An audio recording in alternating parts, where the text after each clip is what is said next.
Growing up, my bedroom looked like it was ripped straight out of a Victorian Gothic novel. Think Bram Stoker's Airbnb.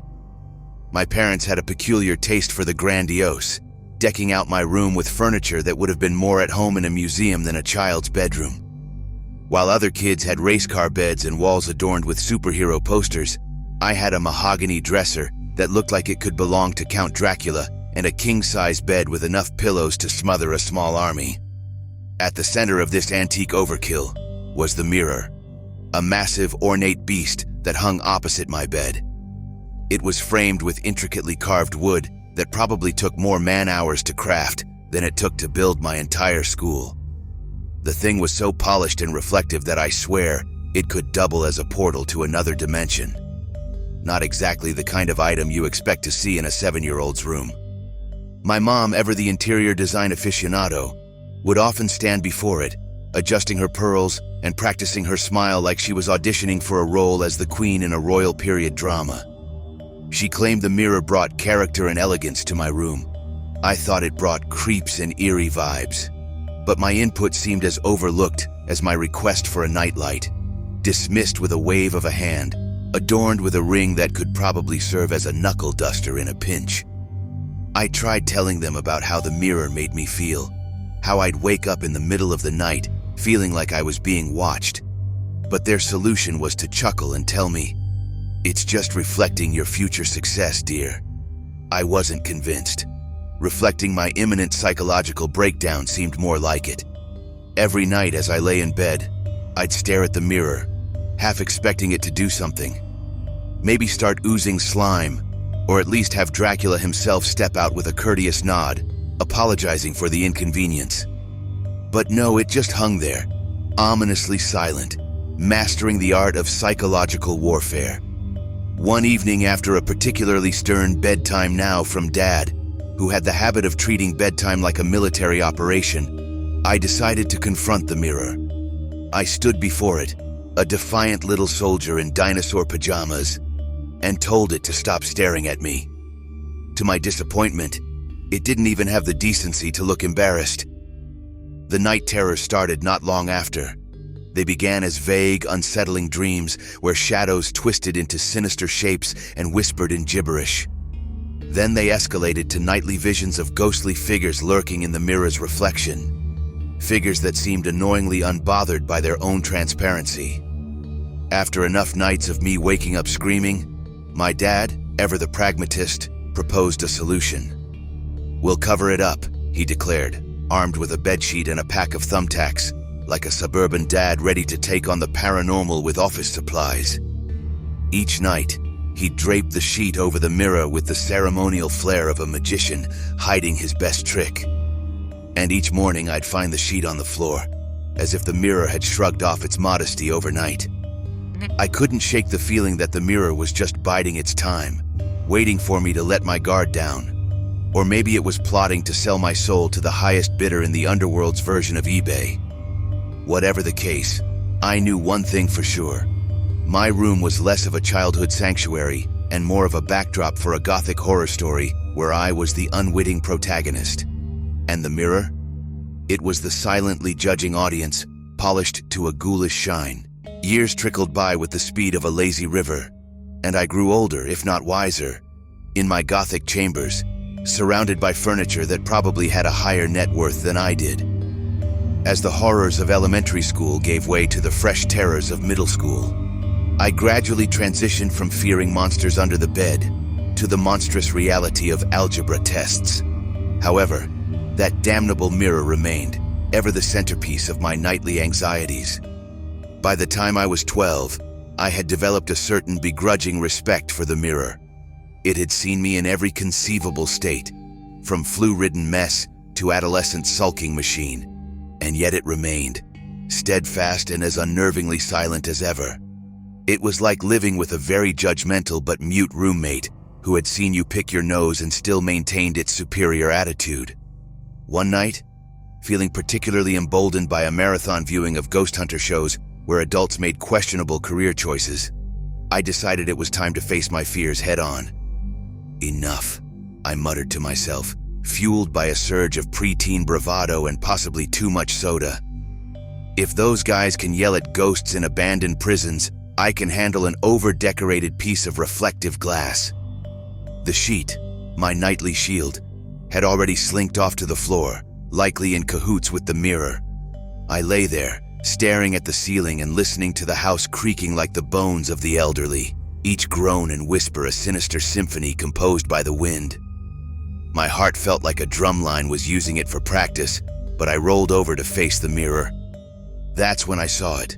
A ripple under the sheet like something was disturbing it from underneath. Not a robust, wind-like disturbance, but more like a secretive, slithering motion. The kind you'd expect from a snake if it suddenly got a taste for dramatics and decided to haunt reflective surfaces. I pulled my covers up to my chin, a fortress of flimsy fabric, and tried to count backwards from 10. I figured if I reached 0 and nothing had eaten me, I'd be fine. 10, 9, 8, 7.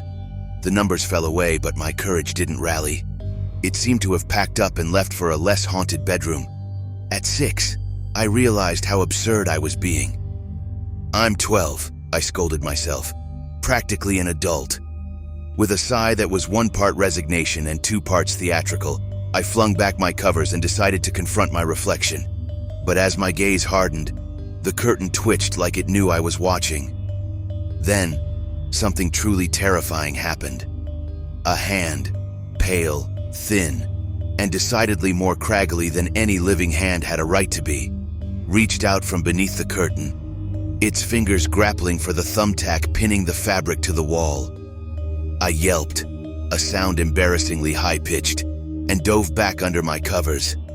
The world under my blanket was stifling and smelled vaguely of fear sweat and old socks, but it felt safer than facing the spectral fingers of my boudoir's bane. Seconds stretched into lifetimes as I listened to the soft patter of the sheet hitting the floor. There was a quiet so profound it felt like the room was holding its breath. Or maybe that was just me, too terrified to inhale. Adulthood is supposed to come with perks, like being able to eat ice cream at midnight without anyone raising an eyebrow or buying as many pointless gadgets as your credit limit allows. But here I was, a full-grown man, still haunted by the memories of a childhood mirror that had hosted more horror shows than a late-night TV marathon during Halloween. Who knew that mirrors could have such a long-lasting effect on your psyche? If there was a support group for such things, I'd probably be president. So when my wife suggested putting a mirror in our daughter's room, a small, unassuming piece, my heart performed a gymnastic routine worthy of an Olympic medal. My first instinct was to run to the nearest church, grab a vat of holy water, and douse our house like it was the last act of an exorcism flick. But, being the modern, rational man that I am, firmly in denial of my haunted past, I nodded and said, "Sure, honey, wherever you think it looks best." Big mistake. Huge. Our new charming home thus became the venue for the sequel nobody asked for. Mirror, Mirror, now terrorizing the next generation. The setting was less Victorian Gothic and more suburban bliss, the kind of place where the most excitement you'd expect was a neighbor mowing the lawn in a questionably chosen outfit. At first, everything was peaceful. The mirror was hung, looking as innocent as a kitten video on the internet. It was just a plain, simple rectangle of glass, surrounded by a white frame that screamed IKEA rather than ancient crypt. Our daughter, Lily, loved it. She'd stand in front of it, making faces and chatting away to her reflections, as if they were old friends. "I guess mirrors aren't so bad after all," he mused one evening, foolishly tempting fate.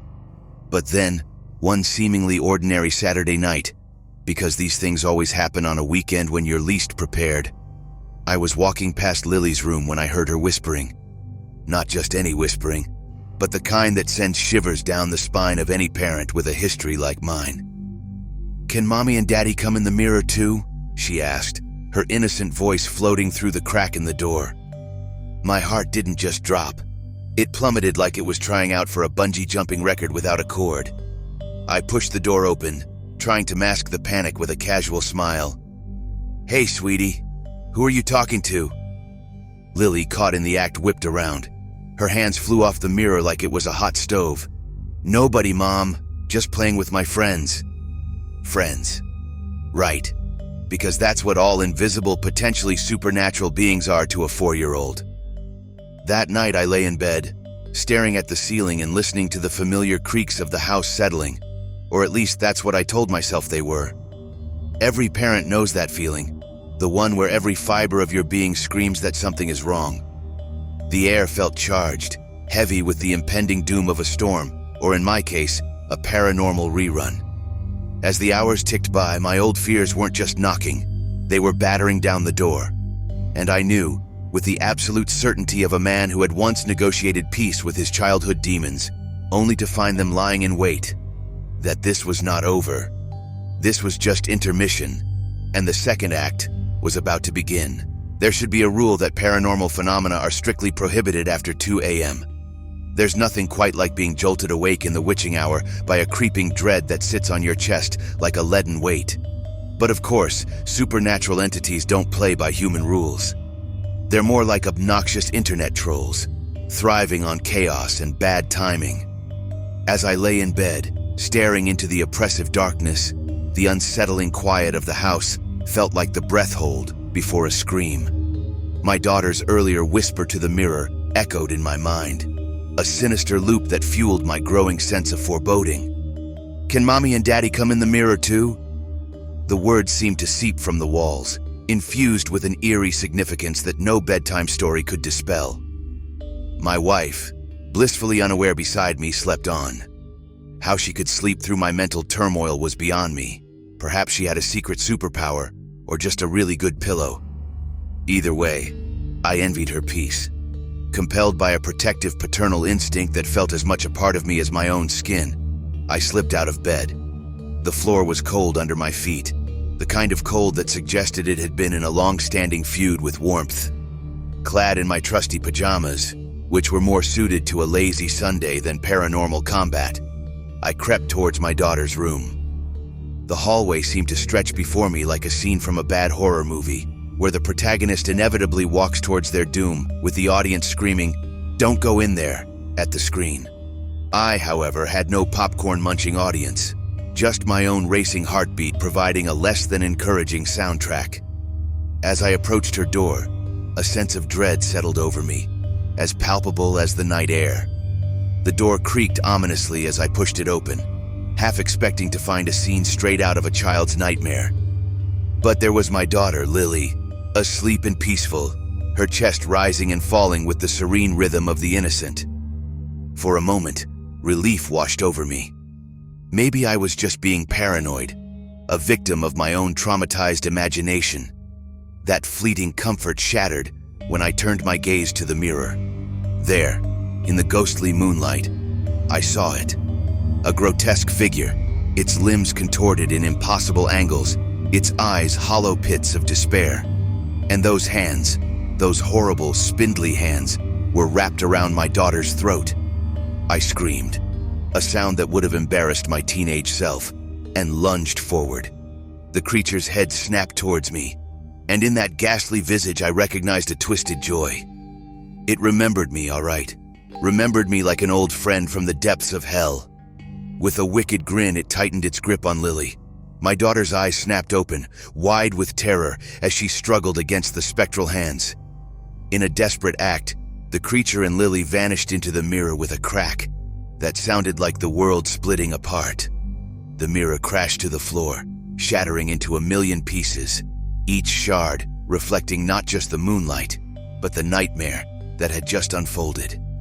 My wife burst into the room, her face etched with confusion and fear. "What happened?" she cried, looking from me to the broken mirror and back again. I couldn't answer. I was already on my knees, scrambling among the shards, trying to piece together not just the broken glass, but the remnants of my shattered reality. Post-traumatic stress should come with a manual, preferably a thick one, with chapters like How to Navigate Your Life After Your Daughter Has Been Kidnapped by a Mirror Demon, and 101 Ways to Pretend You're Fine. Instead, I was left to improvise, which mostly involved sitting in a therapist's office, trying to explain why I was terrified of my own reflection without sounding like I was auditioning for a spot in a psychiatric ward. The separation from my wife was as silent and cold as the atmosphere in our house had become. She packed her bags one bleak Tuesday morning. Our conversations had dwindled down to whispers and necessities, the kind of dialogue you reserve for strangers. You're too polite to ignore. As she left, her parting glance was both a goodbye and a, "I hope you find what you're looking for," the latter referring no doubt to my sanity, which had taken an indefinite leave of absence. With her gone, the house seemed to grow larger, each room expanding with the echo of loss. I filled these rooms with mirrors, big ones, small ones, some as old as sin and others as modern as the latest iPhone model. It was less of a decorating choice and more of a summoning circle. Each reflective surface was a potential gateway, a portal that might, just might, bring my daughter back or send me to wherever she had gone. Neighbors began to talk, of course. They whispered about the man in the house filled with mirrors, the man who had lost it after his daughter's disappearance. They didn't know the half of it, if only losing it was as simple as misplaced car keys or forgotten grocery lists. Nights were the worst. I'd wander from mirror to mirror, flashlight in hand like a misguided tour guide in a museum of horrors. The light would flicker across the glass, throwing my desperate face back at me from 1,000 angles. It was like hosting a reunion party, where everyone hates the guest of honor. Then one night as I was making my rounds, a shadow flickered in one of the larger mirrors. My heart, which I had thought had hardened to stone, leaped with a mix of hope and terror. I approached, my breath fogging the cold glass. "Is it you?" I whispered, half expecting the mirror to whisper back. But instead, something reached out, a hand, pale and cold as moonlight, brushing against mine. The touch was real, solid, and impossibly cold. I recoiled, not out of fear, but out of shock. The touch wasn't my daughter's. It was something else, something that had lingered in the depths of the mirror, waiting for a fool hardy enough to reach back. Days and nights blended together in my mirror-filled mausoleum, my search becoming more frantic, more obsessive.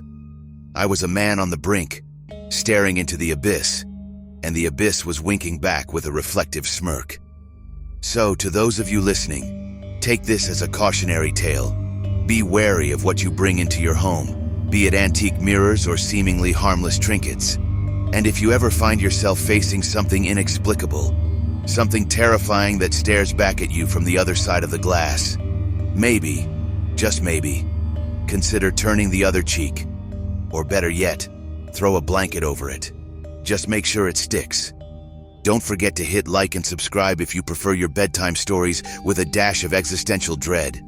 Share your thoughts and your own eerie experiences in the comments below. Who knows? Maybe together, we'll solve the mystery of what lurks beyond the looking glass.